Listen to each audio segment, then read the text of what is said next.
Good morning everyone. मैं doctor प्रेरणा माहेश्वरी, सह आचार्य इतिहास, राजकीय डूंगर महाविद्यालय बीकानेर। आज मैं एमए प्रीवियस हिस्ट्री के पेपर थर्ड से एक प्रमुख टॉपिक सिख धर्म में महिलाओं की स्थिति पर आपसे बात करूंगी। आप सभी सिख धर्म के प्रवर्तक गुरु नानक के नाम से अवश्य परिचित होंगे। गुरु नानक निर्गुण और निराकार ईश्वर के उपासक थे। सामाजिक रूढ़ियों और कर्मकांडों में जकड़े हुए हिंदू समाज को मुक्ति दिलाना उनका प्रमुख उद्देश्य था। उनका जन्म 1469 ईस्वी में तलवंडी, जो कि पाकिस्तान में है और वर्तमान में ननकाना साहब के नाम से जाना जाता है, वहाँ मेहता खत्री परिवार में हुआ था। कबीर की तरह गुरु नानक ने अपने श्रद्धालुओं को मोक्ष प्राप्ति के लिए आदर्श और गृहस्थ जीवन आवश्यक बताया। अपने जीवन के अंतिम दिनों में उन्होंने रावी नदी के किनारे करतारपुर में अपना डेरा स्थापित किया। डेरा फारसी शब्द डेरा या दीरा से निकला हुआ है, जिसका शाब्दिक अर्थ है एक शिविर या निवास। गुरु नानक ने अपने अनुयायियों में जाति विभेद और अस्पृश्यता के उन्मूलन के लिए सामुदायिक भोजन, जिसे लंगर भी कहा जाता है, उसका सूत्रपात किया। उन्होंने अपने जीवन काल में ही अपने पुत्रों की जगह अपने एक शिष्य भाई लहना, जो कि बाद में गुरु अंगद के नाम से जाने गए, उन्हें अपना उत्तराधिकारी नियुक्त किया था। 1539 ईस्वी से 1708 ईस्वी के मध्य 9 गुरुओं ने गुरु नानक के आध्यात्मिक पद को सुसज्जित किया था और इस प्रकार इस क्रांतिकारी कदम ने पृथक रूप से सिख धर्म को जन्म दिया था। सिख धर्म में महिलाओं की स्थिति के बारे में जब हम प्रमुख स्रोत ढूंढते हैं तो गुरु ग्रंथ साहब में हमें इन सभी गुरुओं के विचार प्रमुख रूप से जानने को मिल जाते हैं। गुरु नानक ने स्त्रियों को ईश्वर की उपासना के द्वारा मुक्ति प्राप्त करने का अधिकार प्रदान किया था और उन्हें मुक्ति के मार्ग में कभी बाधक नहीं माना। उन्होंने महिलाओं को संगत और पंगत में समानता का स्तर प्रदान करके उनके सम्मान में वृद्धि की। गुरुद्वारे में सिख पुरुष और महिलाएं जब गुरु ग्रंथ साहब के सामने उपस्थित होकर आराधना करते हैं तो उसे संगत कहा जाता है और पंगत में बिना किसी भेदभाव के सभी लोग एक साथ खाना खाते हैं। सिख महिलाएं प्रमुख धार्मिक सभाओं सहित सभी धार्मिक, सांस्कृतिक एवं धर्मनिरपेक्ष गतिविधियों में भाग ले सकती है, अखंड पाठ में भाग ले सकती है, कीर्तन कर सकती है और ग्रंथी के रूप में काम कर सकती है। सिख धर्म के दूसरे गुरु अंगद देव ने पुरुषों के साथ साथ महिलाओं को भी शिक्षा प्राप्ति करने के लिए प्रेरित किया था। तृतीय गुरु अमरदास ने सती प्रथा, कन्यावध और बाल विवाह की निंदा की और इसे निषेध घोषित किया था। उन्होंने महिलाओं को सत्संग में भाग लेते समय पर्दा नहीं करने के निर्देश दिए थे। 10वें गुरु गोविंद सिंह जी ने पुरुषों के साथ साथ महिलाओं को भी खालसा की दीक्षा प्रदान की थी। उन्होंने पुरुषों को सिंह और महिलाओं को कौर की उपाधि प्रदान की। गुरु ग्रंथ साहब में कहीं भी स्त्रियों का निरादर नहीं हुआ है। इसमें लिखा गया है कि स्त्री के गर्भ से ही प्राणी का जन्म होता है, स्त्री के साथ ही पुरुष का विवाह होता है, उसी के द्वारा संसार का चक्र चलता है, इसलिए स्त्री सम्मान की पात्र है। अब मैं विभिन्न सामाजिक प्रथाओं के संदर्भ में सिख धर्म में महिलाओं की स्थिति के बारे में बात करने जा रही हूँ। सिख परिवारों में कन्या की शिक्षा की उचित व्यवस्था की जाती है एवं युवा होने पर ही उसका विवाह किया जाता है। विवाह गुरुद्वारों में संपन्न होते हैं। सिख विवाह समारोह को आनंद कारज के नाम से जाना जाता है। आनंद कारज रस्म की शुरुआत पवित्र गुरु ग्रंथ साहब को ढकने के लिए कपड़ा खरीद करके की जाती है। गुरुद्वारा के प्रार्थना हॉल में दूल्हा और दुल्हन और उनके परिवार साथ बैठते हैं और सभी लोग वाहे गुरु को याद करते हैं। दूल्हा और दुल्हन गुरु ग्रंथ साहब के चारों ओर 4 फेरे लेते हैं। दूल्हा फेरों में आगे चलता है और उसके हाथ में किरपान अर्थात तलवार होती है। पंजाबी में फेरों को लावा कहा जाता है। विवाह से जुड़ी हुई एक प्रमुख प्रथा दहेज का प्रचलन हिंदू धर्म में काफ़ी दिखाई देता है, परंतु सिख धर्म में दहेज का निषेध किया गया है। गुरु ग्रंथ साहब में इसके बारे में लिखा गया है कि ए मेरे पिता, अगर आपको मुझे दहेज देना है तो हरि नाम का कपड़ा दो, अर्थात परमात्मा के ऐसे गुण दो जो हर वक्त मेरी इज्जत बना करके रखे। मुझे रब का नाम दो जिसे मैं पहन सकूं।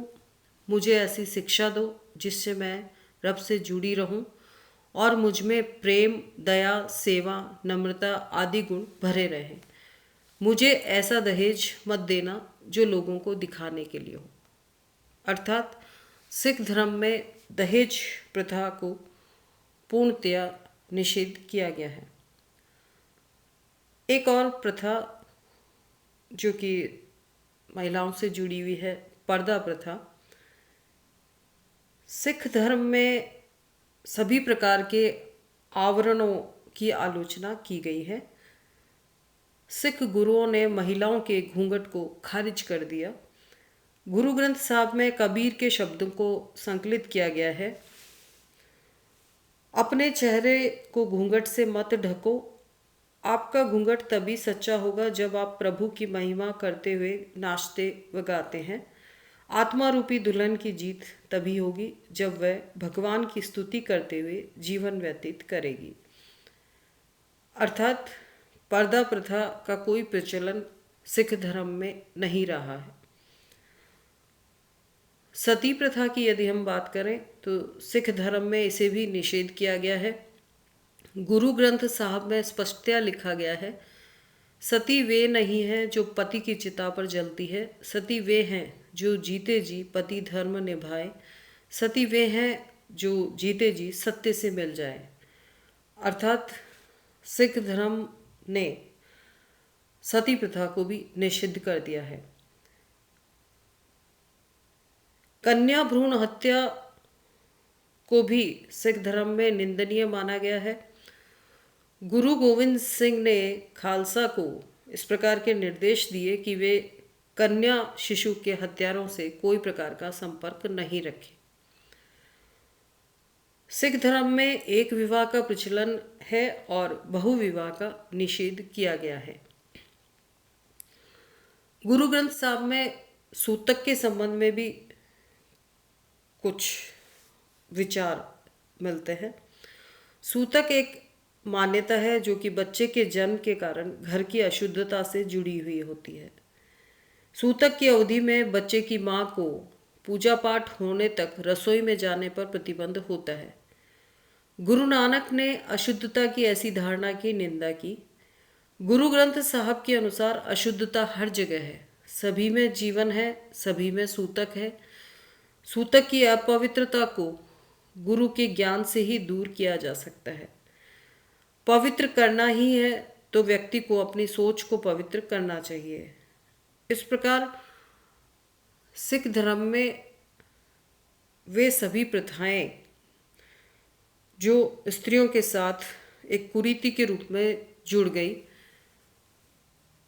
लगभग सभी को निंदनीय माना गया है। अब मैं आपको कुछ उन सिख महिलाओं के बारे में बताना चाहूँगी जिन्हें सिख इतिहास ने प्रमुख रूप से सेवा, भक्ति, बलिदान और बहादुरी में पुरुषों के समकक्ष रखा है और दिखाया है। जब इन प्रमुख महिलाओं की हम बात करते हैं तो इनमें सबसे पहला नाम आता है माता तृप्ता का। ये गुरु नानक साहब की माता थी। दूसरा नाम है बेबे नानकी। बेबे नानकी गुरु नानक की बड़ी बहन का नाम था। माता सुलखनी जी ये गुरु नानक की पत्नी थी।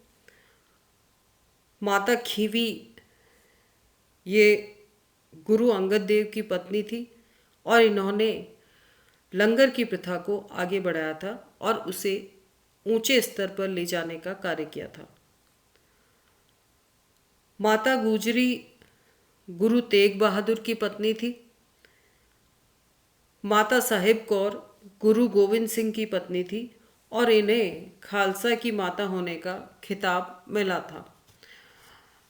एक और प्रमुख महिला जिन्हें अपने बलिदान और बहादुरी के लिए जाना जाता है, उनका नाम था माई भाग कौर। इन्होंने 1705 ईस्वी में मुगलों के खिलाफ सिख सैनिकों का नेतृत्व किया था और युद्ध के मैदान में इन्होंने असाधारण वीरता का प्रदर्शन किया था। अगला नाम है माता राजकौर का। ये महाराजा रंजीत सिंह की माँ थी। महाराजा रंजीत सिंह जो कि सुकर मिसल से थे और इन्होंने बाद में एक विशाल साम्राज्य स्थापित किया था। रानी सदाकौर कन्हैया मिसल की प्रमुख थी और इन्होंने अपनी पुत्री का विवाह रंजीत सिंह के साथ किया था। रानी जींद कौर महाराजा रंजीत सिंह की पत्नी थी। इस प्रकार सिख इतिहास में अनेक ऐसी महिलाओं के नाम मिलते हैं जिन्होंने अपने कार्यों और अपनी बहादुरी और बलिदान के द्वारा इतिहास में अपना नाम दर्ज कराया। वर्तमान समय में भी सिख महिलाएं काफ़ी प्रगति कर रही है और वे केवल सफल गृहिणी नहीं हैं बल्कि अच्छी शिक्षिका, सफल प्रशासक और श्रेष्ठ साहित्यकार भी है। कुछ महिलाएं सफलतापूर्वक व्यापारिक जिम्मेदारियों का भी निर्वहन कर रही है।